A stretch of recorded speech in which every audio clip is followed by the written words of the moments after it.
एक बहुत ही ईमानदार ਅਤੇ ਸੱਚੀ ਸੁੱਚੀ ਸ਼ਖਸੀਅਤ ਦੇ ਮਾਲਿਕ ਸ਼੍ਰੀ ਜੈ ਹਿੰਦ ਬਾਂਸਲ ਪਿਛਲੇ ਦਿਨੀ ਆਪਣੇ ਸਵਾਸਾਂ ਦੀ ਪੂੰਜੀ ਨੂੰ ਖਰਚਦੇ ਹੋਏ ਪਰਮਾਤਮਾ ਦੇ ਚਰਨਾਂ ਵਿੱਚ ਜਾ ਬਿਰਾਜੇ।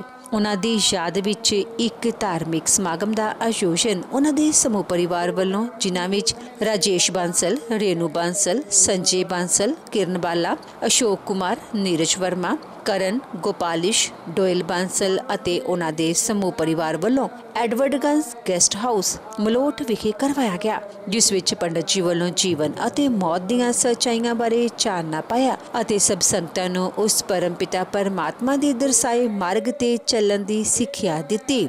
श्री जय हिंद बांसल जी का जन्म पिता श्री साधू राम बांसल जी के घर माता श्रीमती परसेनी देवी जी की कुखों मलोट विखे 20 अगस्त 1947 ਨੂੰ ਹੋਇਆ। ਆਪ ਜੀ ਬਚਪਨ ਤੋਂ ਹੀ ਬਹੁਤ ਹੀ ਸੁਘੜ, ਸਿਆਣੇ ਅਤੇ ਹੋਣਹਾਰ ਪ੍ਰਤਿਭਾ ਦੇ ਮਾਲਿਕ ਸਨ। ਜਿਸ ਸਮੇਂ ਆਪ ਜੀ ਦੀ ਉਮਰ 10 ਸਾਲਾਂ ਦੀ ਸੀ, ਉਸ ਸਮੇਂ ਆਪ ਜੀ ਦੇ ਪਿਤਾ ਜੀ ਦਾ ਦੇਹਾਂਤ ਹੋ ਗਿਆ ਅਤੇ श्री जय हिंद बांसल ਛੋਟੀ ਉਮਰ ਤੋਂ ਹੀ ਆਪਣੇ ਕਾਰੋਬਾਰ ਵਿੱਚ ਜੁਟ ਗਏ। ਆਪ ਜੀ ਦਾ ਆਪਣੇ ਭਰਾ श्री किशन लाल ਅਤੇ ਪ੍ਰਕਾਸ਼ नारायण जी होना नाल गहरा मोह सी। आप जी ने पहला कपड़े का कारोबार शुरू किया, उपरंत फिर आप जी ने अपना आड़त का कारोबार शुरू किया। आप जी का विआह श्रीमती मीना कुमारी जी होना नाल होया। विआह उपरंत आप जी ने अपनी परिवारक जिम्मेदारियां नूं बखूबी निभाया। आप जी के घर बच्चियां राजेश बांसल, संजय बांसल ਅਤੇ अशोक कुमार जी ने जन्म लिया। आप जी ने अपने बच्चों ਨੂੰ खूब चंगे संस्कार दिते, पढ़ाया लिखाया ਅਤੇ समाज के चंगे नागरिक बनाया। ਅੱਜ ਆਪ ਜੀ ਦੇ ਤਿੰਨੋਂ ਬੇਟੇ ਆਪੋ ਆਪਣੇ ਖੇਤਰਾਂ ਵਿੱਚ ਆਪਣੇ ਪਿਤਾ ਜੀ ਅਤੇ ਆਪਣੇ ਮਾਤਾ ਜੀ ਦੇ ਨਕਸ਼ੇ ਕਦਮਾਂ ਤੇ ਚੱਲ ਕੇ ਉਹਨਾਂ ਦੇ ਨਾਮ ਨੂੰ ਉੱਚਿਆਂ ਚੁੱਕ ਰਹੇ ਹਨ। श्री जय हिंद बांसल परमात्मा ਦੇ ਘਰ ਪ੍ਰਤੀ ਸੱਚੇ ਸ਼ਰਧਾਵਾਨ ਸਨ। ਲੋੜਵੰਦਾਂ ਦੀ ਸਹਾਇਤਾ ਆਪ ਜੀ ਹਮੇਸ਼ਾ ਹੀ ਤਨੋ ਮਨੋ ਅਤੇ ਤਨੋ ਕਰਿਆ ਕਰਦੇ ਸਨ। श्री जय हिंद बांसल बहुत ही मिठी बोली ਅਤੇ ਮਿਲਾਪੜੇ ਸੁਭਾਅ ਦੇ ਮਾਲਿਕ ਸਨ। ਜੋ ਕੋਈ ਵੀ ਇੱਕ ਵਾਰ ਆਪ ਜੀ ਨਾਲ ਗੱਲ ਕਰ ਲੈਂਦਾ ਤਾਂ ਆਪ ਜੀ ਦਾ ਹੀ ਹੋ ਕੇ ਰਹਿ ਜਾਂਦਾ ਸੀ।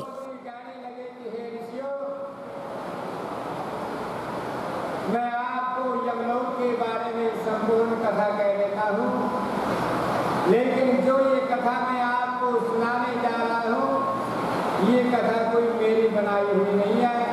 ये कथा श्री विष्णु भगवान ने गर्ग जी को सुनाई थी और गर्ग जी से मैंने सुनी थी, इसलिए आप लोगों का संदेह दूर करने के लिए वो कथा मैं आपको सुना देता हूँ। सुनो। एक समय वैकुंठ लोक में बैठे हुए जगत गुरु श्री भगवान गांधी जी से कहने लगे, हे जगत, कहने लगे कि 84 लाख योनि है और 84 लाख ही नरक है। 84 लाख योनियों में सबसे उत्तम योनि मनुष्य की बताई गई है। श्री भगवान कहने लगे, हे जगत, प्राणी को इतनी बुद्धि, इतना दिमाग, इतनी सुंदर काया दी है, अगर ठीक ढंग से अपनी बुद्धि का प्रयोग नहीं करेगा तो वो प्राणी नरक में जाएगा। मनुष्य जन्म कहने लगे कि 84 लाख योनि में सबसे उत्तम योनि मनुष्य की बताई गई है। मनुष्य की योनि कब मिलती है? पिछले जन्म में अच्छा कर्म किया तो इस जन्म में मनुष्य योनि को प्राप्त हुआ। पिछले जन्म के कर्म का फल इस जन्म में भोगना पड़ा। इस जन्म में जो कर्म करेगा वो इस जन्म में भी भोगेगा और अगले जन्म में भी भोगेगा। श्री भगवान कहने लगे, कर्म पिछले जन्म में अच्छा कर्म किया, अच्छे कुल में पैदा हुआ, अच्छे घराने में पैदा हुआ। जब बच्चे का जन्म होता है बड़ी खुशी मनाते हैं, और जब बच्चा आता है इंतजार करते हैं, नए नए वस्त्र पहनाते हैं क्योंकि नया जीव घर में आया है। बच्चा थोड़ा सा बड़ा होता है तो बुलाकर बोलने लग जाता है, माता पिता बड़े चाव से उसको बुलाते हैं। थोड़ा सा और बड़ा होता है जब माता पिता से पूछता है कि माता ये क्या है, पिताजी ये क्या है,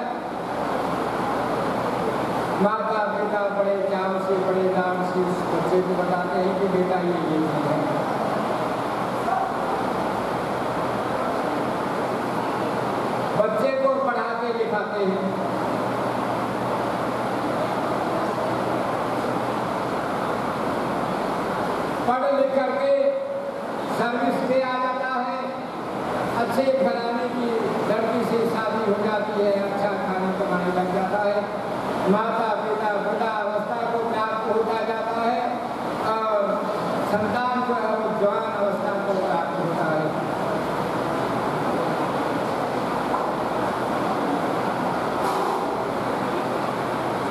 जब माता पिता वृद्धावस्था को प्राप्त होते हैं, खाने पीने की शक्ति घट जाती है, चलने फिरने की शक्ति घट जाती है।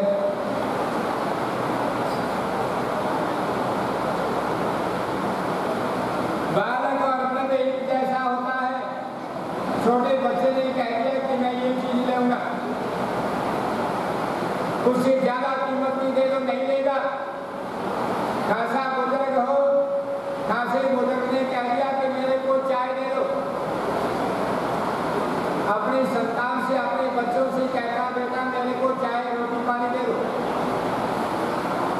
उस खासे बुजुर्ग ने चाय मांगी, दूध का गिलास भर के दे दो नहीं लेगा, घी का गिलास भर के दे दो नहीं लेगा। क्या लेगा? चाय लेगा। बालक और वृद्ध एक जैसा होता है। बचपन में छोटे बच्चे ने बार बार पूछा अपने माता पिता से कि माता ये क्या है, पिताजी ये क्या है। 10 बार पूछा, 20 बार पूछा, 50 बार पूछा। बड़े लाड चाव से माता पिता ने उस बच्चे को बताया कि बेटा ये चीज है। जब माता पिता वृद्धावस्था को प्राप्त हुआ, खाने पीने की शक्ति घट गई, चलने फिरने की शक्ति घट गई। जब उस बुजुर्ग ने अपने संतान से कहा कि बेटा मेरे को चाय रोटी पानी दे दो, चारपाई पर बैठा कहता बेटा मेरे को चाय रोटी पानी दे दो। वही बच्चा क्या कहता है? बाबा 2 मिनट रुक जा। 2 मिनट के बाद फिर कहता है, बुजुर्ग कहते हैं कि बेटा मेरे को चाय रोटी पानी दे दो। इतने में उनका काम नहीं हुआ, कहने लगा बाबा 2 मिनट रुक जा। पिताजी 2 मिनट रुको। इतने में भी उनका कोई काम नहीं हुआ। ड्यूटी पे जाने वाला कोई नाश्ता पानी करेगा, कोई चाय रोटी पानी खाएगा जाएगा। तीसरी बार जब बुजुर्ग आवाज लगाता है तो वही बच्चा क्या कहता है? जैसे जैसे बुरा होता जाता है, क्या हो गया? बचपन में 20 बार 30 बार 50 बार पूछा, बड़े चाव से बड़े लाड से माँ बाप ने बताया कि बेटा ये चीज है। जब उस माता पिता की बारी आई तब उस बच्चे ने क्या बोल दिया? जैसे जैसे बुरा होता जाता है, हो गया काम। क्या बीतेगी उस माता पिता पे? किस लिए सारी उम्र भागता रहा, किस लिए कमाता रहा, किस लिए घर जोड़ता रहा? क्या उसी संतान के लिए जिसने कह दिया कि जैसे जैसे बुरा होता जाता है तेरा दिमाग हिल गया है, दिमाग ठिकाने नहीं है, वो इसीलिए कमाता रहा।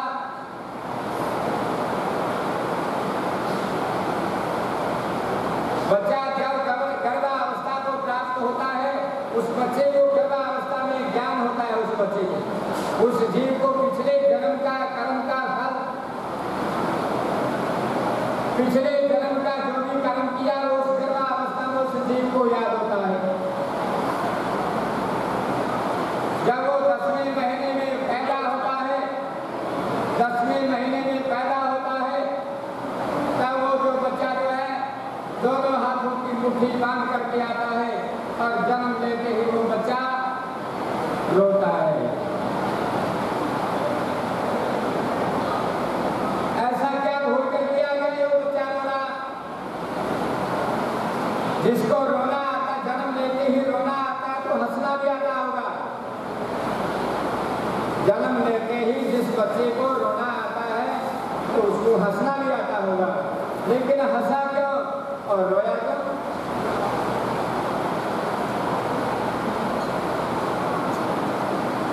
हंसा इसलिए नहीं हंसा कि उसके पिछले जन्म का जो भी याद गर्भावस्था में याद था वो सब समाप्त हो गया जन्म लेते ही। बाहर की हवा लगते ही उसका ज्ञान समाप्त हो गया सचराचर, इसलिए वो जीव रोया है। अगर किसी का नुकसान हो जाए तो वो हंसता नहीं है, वो रोता है, अफसोस करता है कि मेरी ये चीज गुम हो गई। इसलिए वो बच्चा हंसा नहीं, उसको हंसना आता है लेकिन हंसा नहीं। पिछले जन्म का यादाश्त खत्म हो गई और जब जन्म लिया वो बड़ा दुखी होकर के जन्म लिया, इसलिए वो बच्चा जो है रोया है। दोनों हाथों की मुट्ठी बांध करके आया है, दोनों हाथों की मुट्ठी बांध करके आया। क्या लेकर के आया? विधाता का लिखा हुआ लेख ताजा ताजा लिखा करके लाया है। माता पिता जब उसकी मुट्ठी खोलते हैं फिर बंद कर लेता है, फिर मुट्ठी खोलते हैं फिर बंद कर लेता है।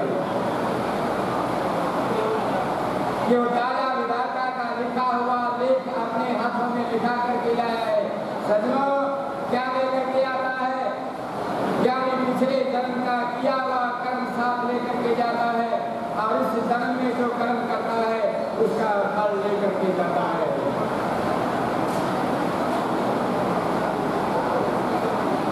सजनों, जब बच्चा जन्म लेता है, जन्म लेके उसको नए नए वस्त्र पहनाते हैं, इंतजार करते हैं कि हमारे घर में जीव आया है, इसलिए उसको नए वस्त्र पहनाते हैं। सजनों, जब अपनी आयु भोग करके जाता है तो फिर उसको जाते समय उसको भी नए वस्त्र पहनाए जाते हैं, क्योंकि उनको भी आगे जाना होता है।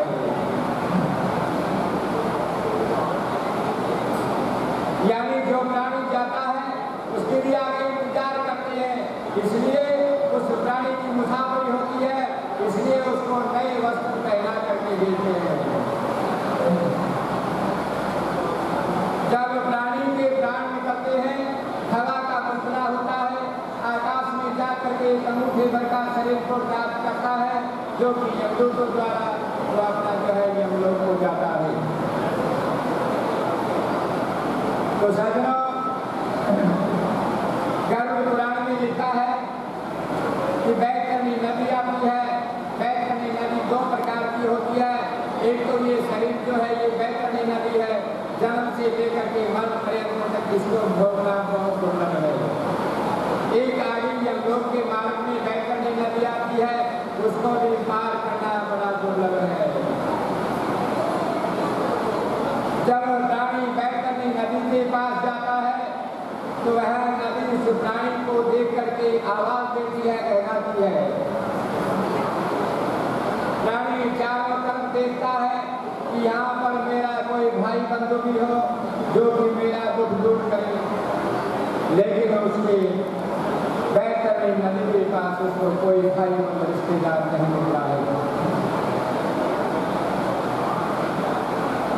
बैतरणी के पास अपनी काठ की नाव लेकर के नाविक वहां पर बैठे होते हैं। जब वो चारों तरफ देखता है प्राणी, नाविक कहते हैं कि भाई क्या बात है? वो प्राणी कहता है कि मेरे को बैतरणी नदी से पार जाना है। नाविक कहते हैं कि भाई हम ये काठ की नाव लेकर के आए हैं, ये इस बैतरणी नदी में नहीं डूबती है लेकिन डूब जाती है। नाविक दोनों बातें करते हैं, कहते हैं कि ये काठ की नाव है, बैतरणी नदी में नहीं डूबती है लेकिन डूब जाती है। पापी कहने लगा कि ये क्या बात? कहने लगा कि इस नाव पर अगर पापी बैठ गया तो ये नाव डूब जाएगी, अगर पुण्यात्मा बैठ गया तो ये नाव बैतरणी नदी से पार उतर देगी। तो प्राणी ने जो है ऐसा शुभ कर्म कोई भी नहीं किया, इसलिए वो पीछे हट जाता है। फिर यमदूत उसको वो में कटिया फंसा करके उस नदी से पार छठे करने में ले जाते हैं। सजनों, चलते चलते काफी समय बीत जाता है। जब वो प्राणी यमराज के द्वार पर पहुंचता है तो यमराज के दो पहरेदार वहां पर खड़े होते हैं।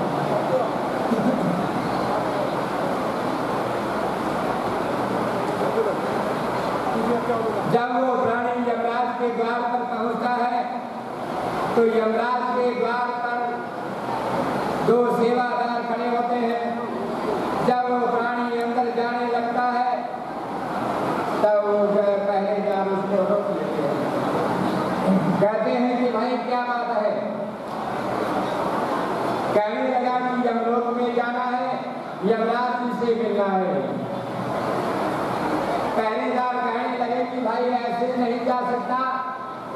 अपनी ड्यूटी पर खड़े हैं।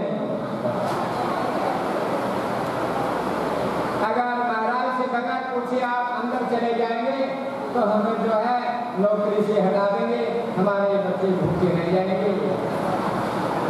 तो प्राणी कहने लगा कि फिर कैसे जाए? कहने लगा कि पहले यमराज जी से पूछ करके आना पड़ेगा, उनकी आज्ञा हो तो आप अंदर जा सकते हैं, वरना आप अंदर नहीं जा सकते। एक पहरेदार अंदर जा करके यमराज जी से हाथ जोड़ करके प्रार्थना करता है कि महाराज, मृत्यु लोक से प्राणी आया है, कहिएगा क्या आ गया है। यमराज जी ने कहा कि उसको अंदर ले आओ।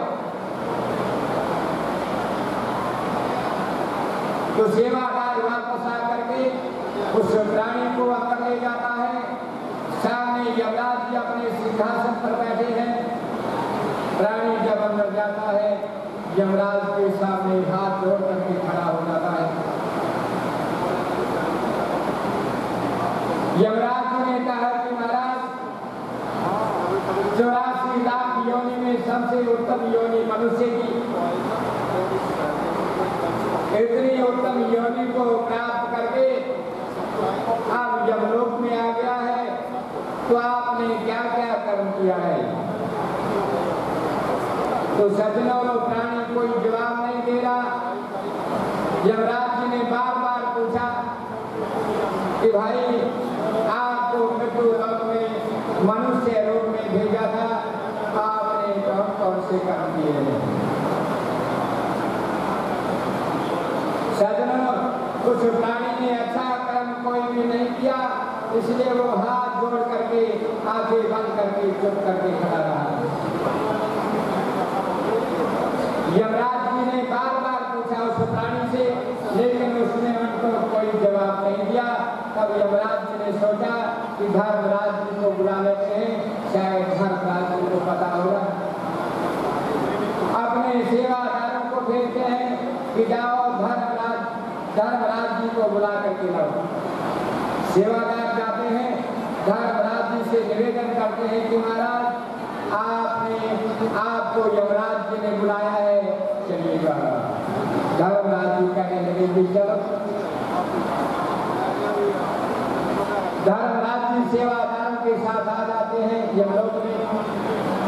आगे यमराज जी बैठे हैं, अपने सिंहासन पर खड़े होकर के उनका स्वागत करते हैं और बैठने के लिए आसन देते हैं धर्मराज जी को।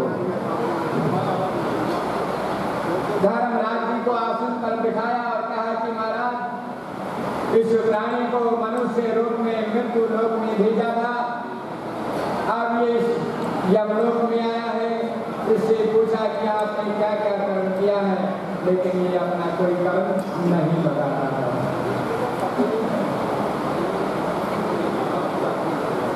यमराज जी कहने लगे कि महाराज, आपको पता होगा कि इस प्राणी ने क्या क्या कर्म किया है। धर्मराज जी कहने लगे कि महाराज, प्राणी का जो कर्म जो लेखा जोखा है, वो रजिस्ट्रार के पास है। यमराज जी कहने लगे कि वो रजिस्ट्रार कौन है? कहने लगे कि वो चित्रगुप्त है।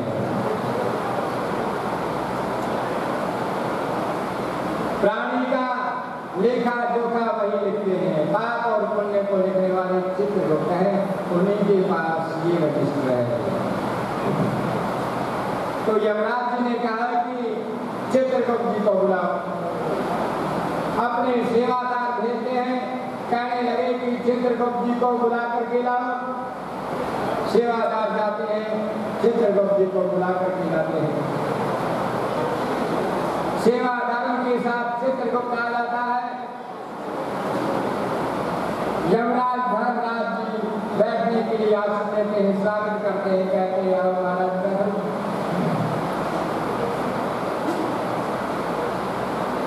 चित्रगुप्त जी से यमराज ने कहा कि महाराज, आपके पास लेखा जोखा हर एक प्राणी का लिखा होता है, लेकिन ये प्राणी जो है मनुष्य रूप में मृत्यु लोक में भेजा था, अब ये यमलोक में आया है।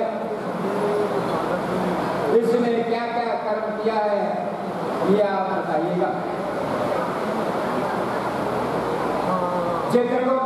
उनका नाम और पता एड्रेस पूछा तो चित्रगुप्त ने अपने रजिस्टर में देखा कि इस प्राणी ने कोई भी शुभ कार्य नहीं किया, सब पाप कर्म ही इकट्ठा किया है।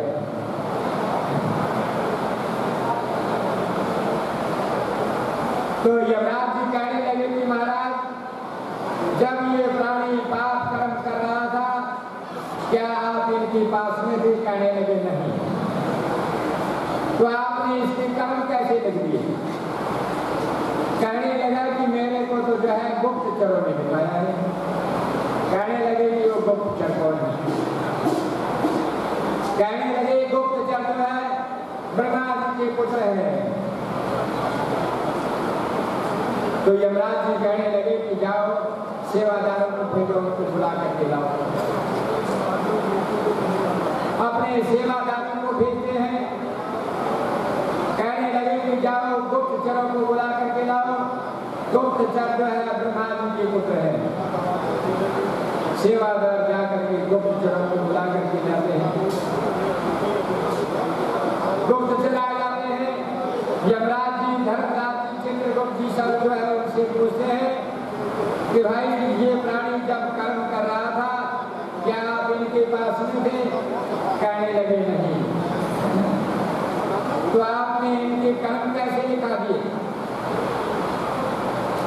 कहने लगे कि महाराज, हमारे नेत्र ऐसे हैं कि हम हजारों मील तक एक जगह खड़े होकर के बैठ करके देख सकते हैं।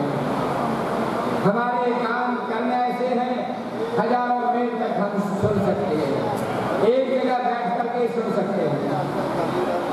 हमारी स्त्रियां भी ऐसी हैं, हम पुरुषों के कर्म लिखाते हैं, हमारी स्त्रियां जो है स्त्रियों के कर्म लिखाते हैं।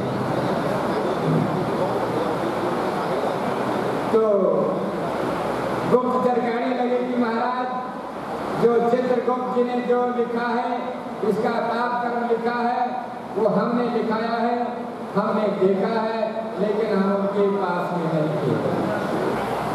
कहते वो प्रकार का संसार क्यों बनाया है? अगर दुनिया में दिन अच्छा है तो रात क्यों बनाई है? अगर जन्म अच्छा है तो भगवान ने मरण क्यों बनाया? भगवान ने इतनी खुशी का कार्यक्रम किया है। कहते जब जन्म होता है ना बच्चे का, बड़ी खुशी मनाई जाती है, लेकिन वो हो चला जाता है। कहते उस समय भोज पाया जाता है, बड़ी खुशी मनाई जाती है, लेकिन ये मरने का कार्यक्रम क्यों किया है? सब दुनिया रोती है, दुख ही दुख हो जाता है और माथा पीट पीट कर रोते हैं। कहते हैं राजा परीक्षित ने सुखदेव जी से प्रश्न पूछा था और सुखदेव जी ने उत्तर दिया था। क्या उत्तर दिया था? कहते ये सुख दुख है क्या? कोई इंसान ज्यादा सुख लेता है और कोई इंसान ज्यादा दुख लेता है। ये सुख दुख है क्या? कहाँ से आए हैं? कर्म कर्म सब कोई कहे, कर्म जिए कोई, जो मन का बंधन बने, कर्म कहावे सोए। कहते दो प्रकार का बंधन है ना, एक बंधन है संसार का और एक बंधन है भगवान का। कहते हमारी इंद्रियों को जो भाता है, हमारी इंद्रिय ना आंखें, हमारी इंद्रियों को जो भाता है वो सुख है, हमारी इंद्रियों को न भाई वो दुख है। हमारे मन बुद्धि को भाता है वो सुख है, हमारे मन बुद्धि को न भाई वो दुख है। कहते हैं आपका शरीर ठीक नहीं है, आपका शरीर ठीक नहीं है तो ठाकुर जी ने ठेका थोड़ी ले लिया आपके शरीर का। कहते हैं शरीर को प्रसुख तो आते हैं, कोई ज्यादा दुखी है तो कोई ज्यादा सुखी है। कहते हैं संसार में सभी सुख भोगना चाहते हैं, हम जितने भी कर्म करते हैं सुख के लिए ही कर्म करते हैं, लेकिन दुख के लिए कोई कर्म करता नहीं है। कहते हैं द्रौपदी ने क्या मांगा था? सुख मांगा था और कुंती ने दुख मांगा था। कुंती ने कहा कि भगवान कृष्ण, आप हस्तिनापुर छोड़कर द्वारकाधीश में जा रहे हो, तो जाते जाते मेरी झोली में दुख प्रदान कीजिए। तो भगवान कृष्ण ने कहा कि दुख क्यों मांग रही है, दुख का कारण क्या है, दुख का कारण क्या है? कहते दुख में भगवान की याद आती है, इसलिए भगवान ने दुख बनाया है। फिर भगवान को कौन याद करता? भगवान को कोई याद नहीं करता। अगर दुख ना होता तो सरकार ने और कुंती ने दुख कितना मांगा।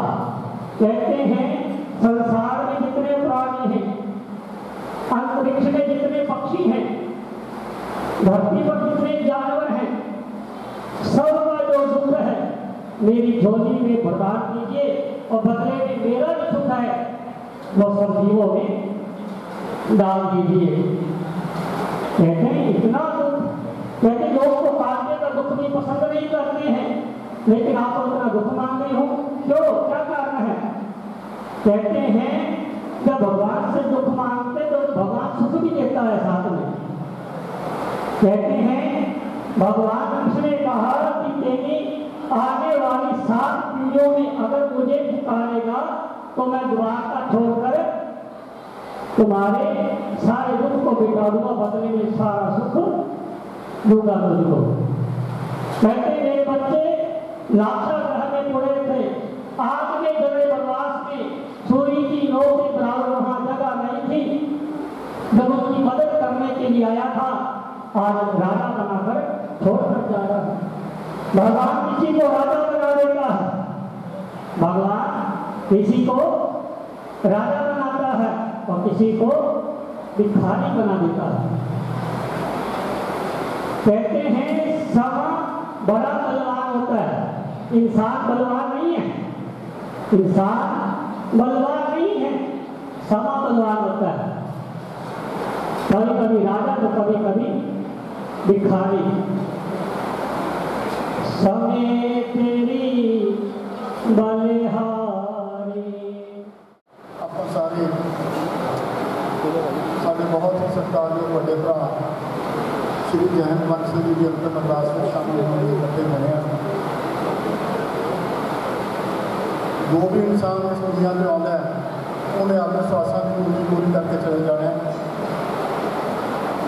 पर उन्होंने अचनचेत साडा सारिਆਂ ਦਾ साथ छड़ जाना साडे लिए भी असह सदमा सी। अंतिम दिनों में जो बीमारी नाल जूझ रहे सी, जिस तरीके नाल साडे फर्जन रजीश फौजी जी, अशोक जी ते संजय ने उन्होंने साम संभाल की, वो भी आपके आप एक मिसाल है। दुख तो हरेक आदमी ने आपके शरीर में कटना है, पर जो परिवार के लोग, परिवार के बच्चे साम संभाल करते हैं वो नाम भी दुख कटता है। अखीरले वक्त में तकलीफ भी सी, पर जिवें इन्होंने साम संभाल की वो एक आपके आप मिसाल सी। अज इस दुख के मौके पर बहुत सारिया राजनीतिक, समाजिक, धार्मिक संस्थावां ते शख्सियतां के शोक संदेश आए हैं। मैं उन्होंने सारिਆਂ के नाम नहीं लूँगा, पर वो सारिया शख्सियतां जिहड़ियां इत्थे हाज़र होईयां मैं जिन्होंने शोक संदेश भेजे है, उन्होंने सारिਆਂ का मैं आपके वालों, परिवार वालों बहुत बहुत धन्यवाद करता। इस मौके पर संजय बंसल जी जो कि जयहिंद जी के सब तो छोटे सुपुत्र ने, वो अपनी भावनावां व्यक्त करके आईयां संगतां का धन्यवाद करना चाहते हैं। मैं सारिया संगतां को बेनती करांगा कि बाद में सारिਆਂ ने लंगर तैयार है, लंगर छक के जाना है। एक बार फिर उन्होंने सारिया धार्मिक, समाजिक शख्सियतां का जिन्होंने शोक संदेश भेजे या खुद हाजिरी दवाई, मैं परिवार वालों उन्होंने धन्यवाद करना है। तो संजय जी को बेनती करांगा कि वो आईयां संगतां नाल अपनी भावनावां साझा करनगे। सारे ही साडे रिश्तेदार, भैन भरा, दोस्त मित्र, शहर तो सरकारयोग आईयां शख्सियतां, सारिया ही समाजिक और राजनीतिक शख्सियतां इत्थे आउण ते जिन्होंने इस दुख की घड़ी में इत्थे आके साडा दुख मंडाया है, दिल ਦੀਆਂ ਗਹਿਰਾਈਆਂ ਤੋਂ ਬਹੁਤ ਬਹੁਤ ਧੰਨਵਾਦ ਕਰਦਾ ਹਾਂ। मैं इन्ना ही कह के जय श्री राम। जय जगदीश हरि हरि जय दीनानाथ हरि भक्त जनों के संकट दास जनों के आनंद सेवा दूर करे हरि ओम जय जगदीश हरि जो ध्याने फल पावे दुख बिना सेवन का स्वामी दुख बिना सेवन का सुख संपत्ति घर आवे श्याम सुंदर घर आवे का सविते तन का हरि ओम जय जगदीश हरि माता पिता तुम मेरे शरण कहूँ मैं किसकी स्वामी शरण पारो मैं किसकी तुम मेरा और न दूजा प्रभु बिन और न दूजा आस करूँ मैं किसकी हरि ओम जय जगदीश हरि तुम पूर्ण परमात्मा तुम अंतर्यामी स्वामी तुम अंतर्यामी परब्रह्म परमेश्वर परब्रह्म परमेश्वर तुम सबके स्वामी हरि ओम जय जगदीश हरि तुम करुणा के सागर तुम पालन करता स्वामी तुम रक्षा करता मैं मूरख फल खामी मैं सेवक तुम स्वामी कृपा करो भरता हरि ओम जय जगदीश हरि तुम हो एक अगोचर सबके प्राणपति स्वामी सबके प्राणपति केशव बिना बिनो दया मैं केशव बिना बिनो कृपा मैं तुमको मैं भगवती हरि ओम जय जगदीश हरि दीन बंधु दुख हरता ठाकुर तुम मेरे स्वामी रक्षक तुम मेरे अपने हाथ उठाओ करुणा चरण लगाओ द्वार पर के हरि ओम जय जगदीश हरि विषय विकार मिटाओ पाप हरो देवा स्वामी कष्ट हरो देवा शरणा भक्ति बढ़ाओ शरणा प्रेम बढ़ाओ संतन की सेवा हरि ओम जय जगदीश हरि तन मन धन सब कुछ है तेरा स्वामी सब कुछ है तेरा तेरा तुझको अर्पण तेरा तुझको समर्पण क्या लागे मेरा हरि ओम जय जगदीश हरि श्याम सुंदर की आरती गाए नर गावे स्वामी नित्य सहित गावे कहत शिवानंद स्वामी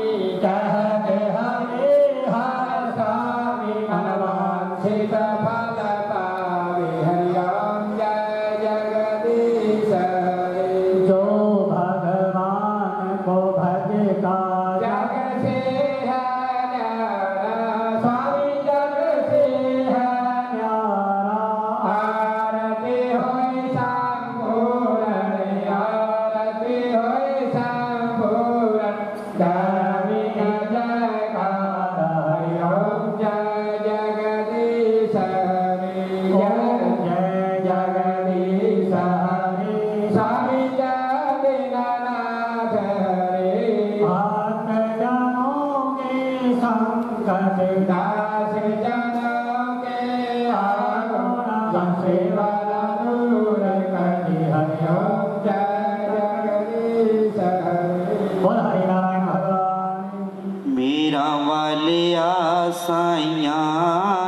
रखी चरना दे कोल मेरा वालिया साइया रखी चरना दे कोल रखी चरना दे कोल रखी चरना दे कोल रखी चरना दे कोल रखी चरना दे कोल मेरा वालिया साइया रखी चरना दे कोल मेरा वालिया साइया रखी चरना दे कोल मेरी फरियाद तेरे दर उत्ते होर सुनावा किनू मेरी फरियाद तेरे दर उत्ते होर सुनावा किनू होर सुनावा किनू रखी चरना दे कोल मेरा वालिया साइया रखी चरना दे कोल मेरा वालिया